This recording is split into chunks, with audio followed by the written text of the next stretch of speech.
Berita kekalahan Jepang dan peristiwa menjelang proklamasi. Amerika Serikat menggunakan bom atom di kota Hiroshima 6 Agustus 1945 dan kota Nagasaki 9 Agustus 1945. Kaisar Hirohito mengumumkan Jepang menyerah tanpa syarat pada 15 Agustus 1945. Berita ini didengar di Indonesia melalui radio oleh Sultan Syahrir. Para pemuda mendesak Soekarno dan Hatta agar proklamasi dilaksanakan secepatnya, menyebabkan terjadinya peristiwa Rengas Dengklok. Proklamasi kemerdekaan Indonesia akhirnya dilaksanakan pada tanggal 17 Agustus 1945. Setelah serangkaian kekalahan Jepang dari pasukan Amerika Serikat dalam Perang Dunia II, terutama di Okinawa, yang diikuti oleh pemboman atom di kota Hiroshima pada tanggal 6 Agustus 1945 dan kota Nagasaki pada 9 Agustus 1945. Pemerintahan Jepang melihat bahwa akhirnya pada tanggal 15 Agustus 1945, Kaisar Hirohito membacakan pernyataan bahwa Jepang menyerah tanpa syarat. Pidato Kaisar Hirohito ini dikenal dengan pidato Gyokon Hoso.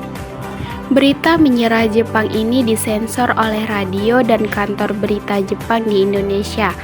Akibatnya rakyat di Indonesia kesulitan mendapatkan berita ini, namun radio-radio negara sekutu seperti radio BBC dari Inggris masih dapat didengarkan, dan berita ini akhirnya sampai ke para pejuang kemerdekaan. Para pemuda seperti Sultan Syahrir yang mendengar berita ini mengambil kesimpulan bahwa Indonesia harus memproklamasikan kemerdekaan segera.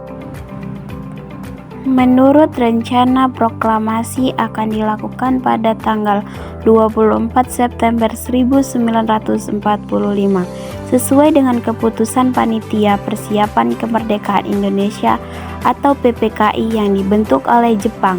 Namun para pemuda berpendapat bahwa proklamasi harus dilakukan segera agar tidak dianggap hadiah dari Jepang, karena PPKI adalah badan bentukan Jepang. Ketika Soekarno dan Hatta menolak usul agar proklamasi dilaksanakan secepatnya, para pemuda membawa Soekarno dan Hatta ke Rengas Dengklok dan berharap Soekarno dan Hatta bersedia menyatakan proklamasi kemerdekaan. Peristiwa ini disebut peristiwa Rengas Dengklok. Akhirnya Soekarno dan Hatta sepakat untuk mengumumkan proklamasi kemerdekaan Indonesia pada 17 Agustus 1945 di Jalan Pengangsaan Timur 56 Jakarta Pusat yang saat ini dinamakan Jalan Proklamasi. Inilah gambar-gambar bukti peristiwa kekalahan Jepang dan peristiwa menjelang proklamasi.